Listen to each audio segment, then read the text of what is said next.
पितृदोष है ये आपको कैसे मालूम पड़ेगा?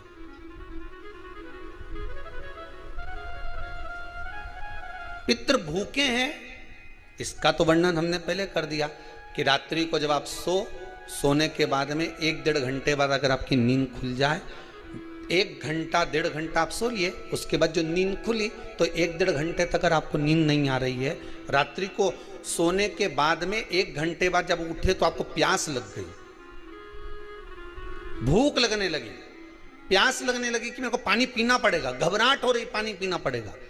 1-1.5 घंटे सोने के बाद अचानक नींद खुले और आपको प्यास लगे, समझ लेना आपके पितृ भूखे हैं और प्यास है।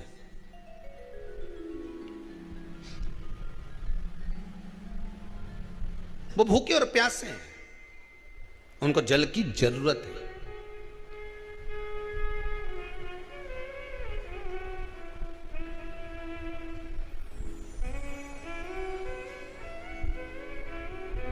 किसी भी नदी में, सरोवर में, कुंड में, बावड़ी में, तालाब में, आप तीर्थ में जाकर जब स्नान करते हैं तो स्नान करने के बाद एक काम का नियम बना लो कि अपने हाथ की अंजलि में जल लेकर अपने पूर्वजों को देना।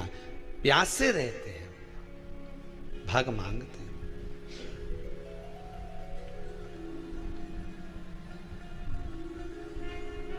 भग प्राप्त करना। 3 वृक्ष पितरों के तुल्य हैं। नैमिषारण्य की कथा में भी कहा था 3 वृक्ष पितरों के तुल्य हैं। पहला पीपल, दूसरा बट वृक्ष, तीसरा बेलपत्र का वृक्ष। ये पितरों के तुल्य हैं। अगर आपको रात्रि में नींद नहीं आ रही है, ऐसा लगता है कि रात्रि को 1 घंटा 1.5 घंटा सोने के बाद कुछ गलत गलत विचार आने लगते हैं, नींद सुबह 3 बजे तक 4 बजे तक नहीं आती, 4 बजे के बाद फिर नींद आती है, तो एक प्रैक्टिकल जरूर कर कर देखना। एक प्रैक्टिकल करने में क्या जाता है, प्रयास करने में क्या कुछ जाता है क्या? प्रैक्टिकल कर कर देखना कि कहीं सियोर वाला महाराज झूठ तो नहीं बोल रहा, तो प्रैक्टिकल करने में कुछ नहीं जाए। 1 लोटा पानी लो, उसमें थोड़ा सा कच्चा दूध डाल लीजिए, श्राद्ध पक्ष चल रहा है, बेलपत्री का पेड़ या पीपल का पेड़ या बट का पेड़, इन पेड़ के नीचे ले जाकर उस दूध को दोपहर में सुबह 10 बजे से लेकर 12 बजे के बीच में ले जाकर चढ़ा दीजिए। रात्रि को फिर ना आपको प्यास लगेगी, ना भूख लगेगी, नींद एक बार लगी तो सुबह ही खुलेगी। प्रैक्टिकल करने में क्या जाता है? पानी डालने में तुम्हारा कुछ जाएगा? अरे बोलो तो सरी, हमें 10 रुपया का दूध जरूर उसमें, और तुम इतनी चतुर हो, इतना सारा दूध थोड़ी डालोगी, तुम 2 चम्मच डालोगे। कहाँ तुम इतना डालने वाली हो है?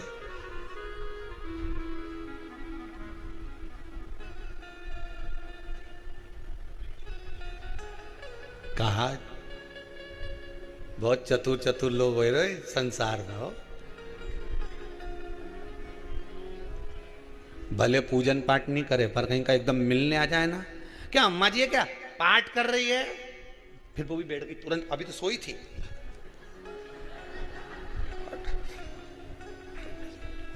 तुरंत।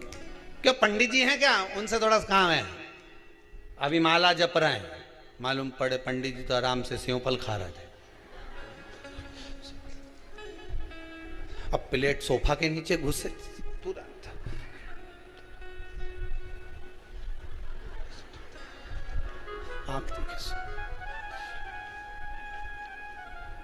प्रैक्टिकल करने में क्या जाता, कुछ भी नहीं बिगड़ेगा। ये तो बस जल डालोगे तुम्हारा ही कुछ अच्छा हो सकता है, बाबा की कृपा है।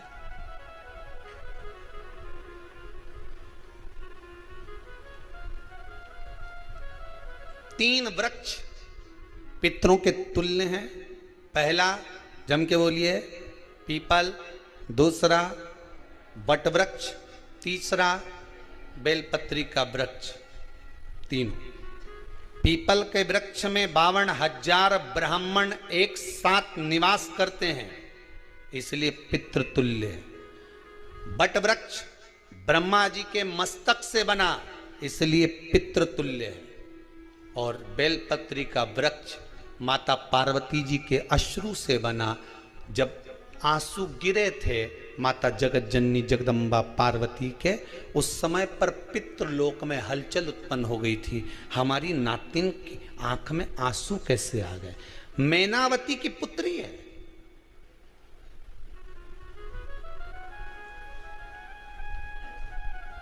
पितरों की नातिन, इसकी अश्रु कैसे गिर गए? पार्वती जी ने कहा ये आंसू नहीं, मेरा पुण्य भाग प्रकट करती हूं बेलपत्री के रूप में। तो पितरों ने वर दिया था कि ये बेलपत्री का वृक्ष हमारा आशीर्वाद है, इसके नीचे अगर कोई दीप लगाता है, शिव को स्पर्श कर चढ़ाता है, उसके पितरों की शांति होगी। हम स्वयं उसको आशीर्वाद देने के लिए पधारेंगे। बेलपत्र का वृक्ष पितृतुल्य।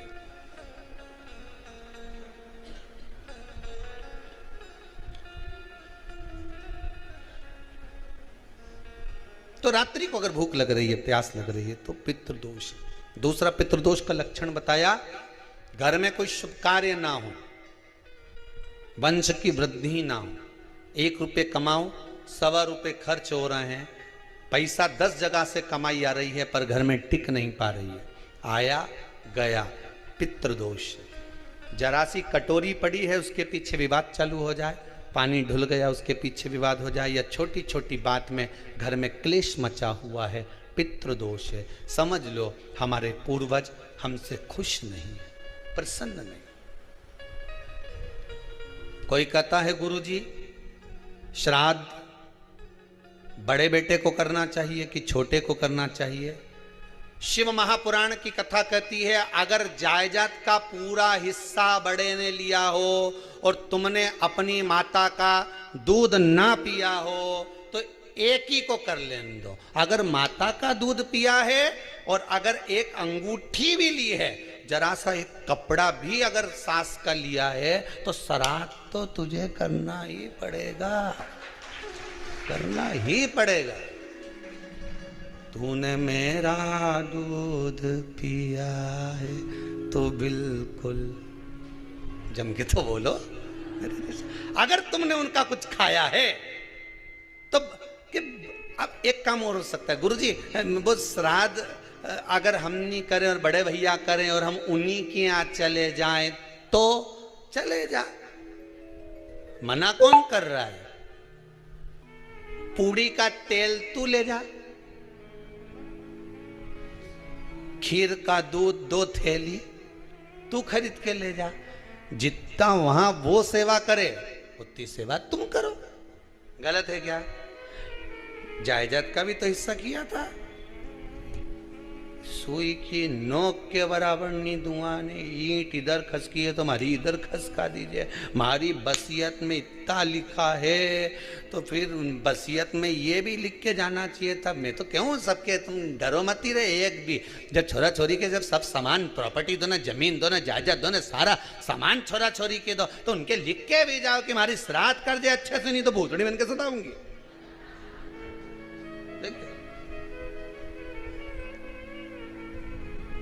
श्राद्ध करो। कितना दिया तुमको? बोलो, ईमानदारी से बोलना, कितना दिया? ढेरों। और एक बात बहुत अच्छे से कहूंगा, आप लोगों के जीवन में उतरे। अगर मायके में भाई, मायके में भाभी, मायके के लोग अगर आपके माँ बाप का श्राद्ध नहीं करते हैं तो बेटी भी अपने माता पिता का श्राद्ध कर सकती है। उसने भी दूध पिया है अपने माता पिता का, पर वो श्राद्ध का भोजन कौन कराएगा? बेटी का पुत्र हो, बेटी की पुत्री हो, वो कराए। और नाम वो नाना नानी का ले ले, करे। अगर वो नहीं कर रहे हैं, वो नहीं संभालते, वो नहीं जानते, तो आप करो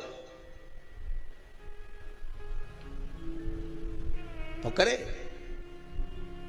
2 भाग होते हैं। जब एक रोटी गाय के मुख में दी जाती है गाय के मुख में जब हम रोटी देते हैं, एक रोटी जब देते हैं, या तो गाय के मुख में 16 श्राद्ध में जब रोटी देते हैं तो रोटी को बीच में से तोड़कर, रोटी का जो भाग होता है उसको, मतलब ऊपर से फुलका का परत नहीं निकालना है, रोटी जो सीधी सीधी है ना, जैसे ये रोटी है तो इसको बीच में से तोड़ लिया, 2 भाग विभाजित कर लिया, नीचे वाले भाग में भी थोड़ा सा गुड़ शक्कर रख लिया, ऊपर वाले भाग में भी गुड़ शक्कर रख लिया, एक के ऊपर एक रोटी को रख लिया, वो गाय को दी। तो अपन श्राद्ध पक्ष में 2 पूड़ी का प्रमाण है कि गाय को 2 रोटी दी जाती है, कुत्ता को 2 रोटी दी जाती है। 2 पूड़ी रख के देते भी नहीं देते? आप लोग तो देते होगे, 2 पूड़ी के ऊपर पूड़ी रखकर, थोड़ा सा मीठा रखकर, नमकीन रखकर, कुत्ते को भी देते, 2 पूड़ी तोड़कर कागा को भी देते। 2 पूड़ी का प्रमाण कहां से आया?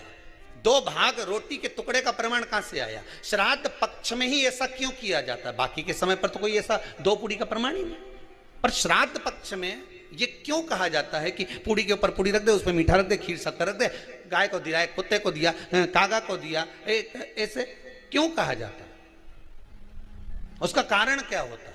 उसका केवल एक कारण है, जो नारी ने भोजन का निर्माण करा है, जो घर की बहू भोजन बनाई है, जो घर की बेटी ने भोजन बनाया है, घर की माता ने भोजन बनाया है। महाराज, पिता पुरुष एक कुल को तारता है, बेटी 2 कुल को तारती है। जब श्राद्ध पक्ष में 2 भाग रोटी के कर गाय को देती है तो 1 भाग तो उसके ससुराल वालों को मिलता है।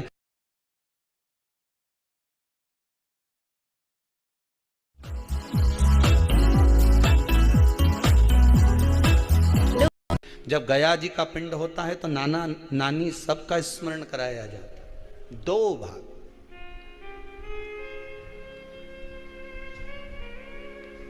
पुण्यता प्राप्त। अब लोगों को मालूम तो है नहीं कि 2 पूड़ी क्यों रखते हैं, उसका कारण वर्णित है शास्त्रों। दोनों पक्ष तारने के लिए, दोनों पक्ष का स्मरण कराने के लिए। महाराज, बिंदु प्रेत योनि में पड़ा, चंचुला देवी उनके मोक्ष का प्रयोजन कर रही है, प्रयास कर रही। क्या करा जाए कि इनको मोक्ष मिल जाए? कहा शिव महापुराण की कथा। पार्वती मैया की सहेली बन गई और पार्वती मैया ने शिव महापुराण में प्रेत योनि से मुक्त होने के लिए कहा, तुम रुका जी के यहाँ जाओ, देवऋषि नारद के पास जाओ। नारद जी ने तुमरुका जी के पास भेज दिया। क्यों? नारद जी जानते हैं मैं कथा नहीं कर सकता, मैं कथा सुन सकता हूं पर कह नहीं सकता, कहने के लिए मुझे बैठना पड़ेगा, सुनने के लिए हो सकता है कि मैं चले जाऊं, वापिस आकर बैठ जाऊं।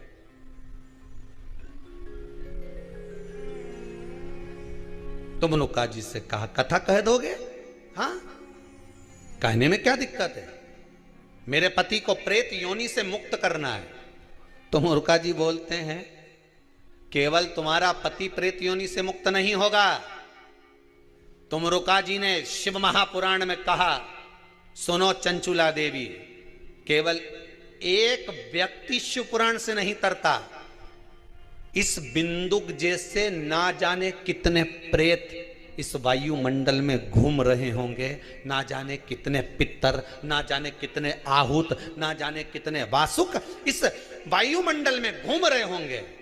तुम्हारा पति तुमको दिखा नहीं, तुम्हारा बिंदुक तुम्हें कभी नजर आया नहीं, फिर कारण क्या था? बस मन में शांति नहीं है। घर में सारा सुख है पर हृदय में शांति नहीं, समझ लो पितृदोष है। क्या करा जाए फिर? क्या करोगे? महाराज, हृदय शांति, हृदय शांति। केवल एक अकेला बिंदुक शिव महापुराण की कथा सुनकर नहीं तरेगा। तुमरुका जी कहते हैं जिस समय पर मैं शिव महापुराण की कथा कहूंगा, सुनो चंचुला देवी, इस संसार के इस भूमंडल पर मृत्यु लोक में जितने भी जीव इस संसार सागर में भटक रहे होंगे, शिव महापुराण की कथा सुनकर वो भी तर जाएंगे। ये अकेली बिंदुक को तारने वाली नहीं है, इस मृत्यु लोक में जो विराजमान। आज भी नियम है महाराज, श्राद्ध का भोजन टेबल पर नहीं कराया जाता, श्राद्ध का भोजन ब्राह्मण को कुर्सी पर बिठाकर नहीं कराया जाता, श्राद्ध का भोजन किसी जाता। श्राद्ध का भोजन आज भी प्रमाण है कि ब्राह्मण के लिए भूमि पर आसन लगना चाहिए और जमीन पर बैठकर कराना चाहिए। तब क्यों? क्योंकि इस भूमि पर बैठकर जब भोजन कराएंगे, इसी भूमि से ना जाने कितने पितृ गए, कितने तर्पण हुए, कितनी तिलांजलि हुई, इसी भूमि से, इस रज से, इस कण से ना जाने कितने जीव चल गए। अब लकड़ी पर या टेबल पर या कुर्सी पर बैठकर ब्राह्मण को भोजन कराने का प्रमाण नहीं है। अब आपका फैशन ज्यादा हो गया तो बात दूसरी है। पंडित जी ऊपर बैठ के खा लोगे क्या? पंडित जी तो बोल देंगे अच्छा है खिला दो।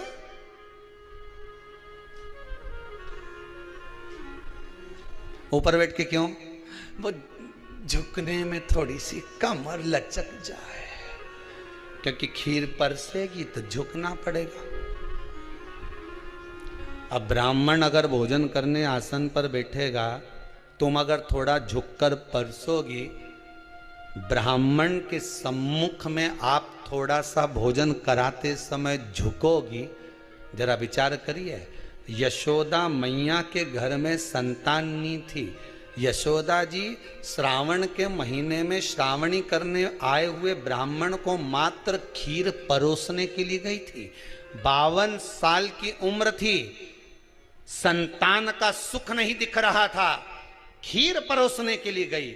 उतनी देर में ब्राह्मणों ने देखा इनके घर में संतान नहीं है, पुत्र भव कह दिया। और यशोदा जी के पति श्री नंदलाल नंदराय जी कह रहे हैं कि बाबा मैं 60 का या 55 की, बाल हो गए धोले और तुम कह रहे हो पुत्र होगा। कहां से होगा? ब्राह्मण कहते हैं ब्राह्मण जब भोजन करता है, भोजन करते समय जब वर देता है, वो वर गलत नहीं हो सकता, कहीं से भी आएगा, पर छोरा तो आएगा। और आया, कहीं से भी आया, पर पुत्र आया, क्योंकि आशीर्वाद दिया था। श्राद्ध पक्ष का भोजन टेबल पर नहीं, कुर्सी पर नहीं, श्राद्ध पक्ष का भोजन ब्राह्मण को आसन लगाकर जमीन पर कराना चाहिए, भूमि पर।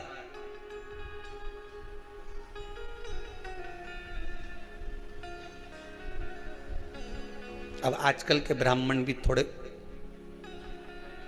नीचे,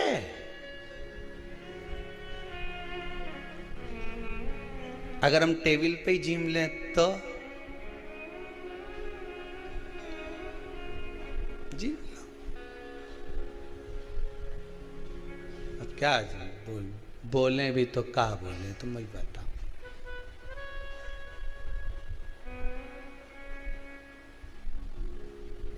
थोड़ा सा भाग भूमि का हो महाराज। तर्पण तिलांजलि सब भूमि पर।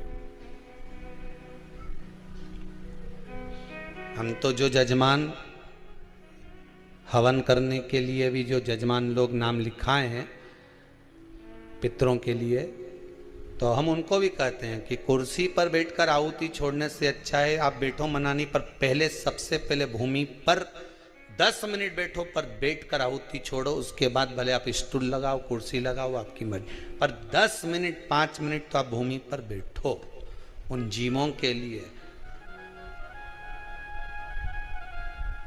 उन जीवों के।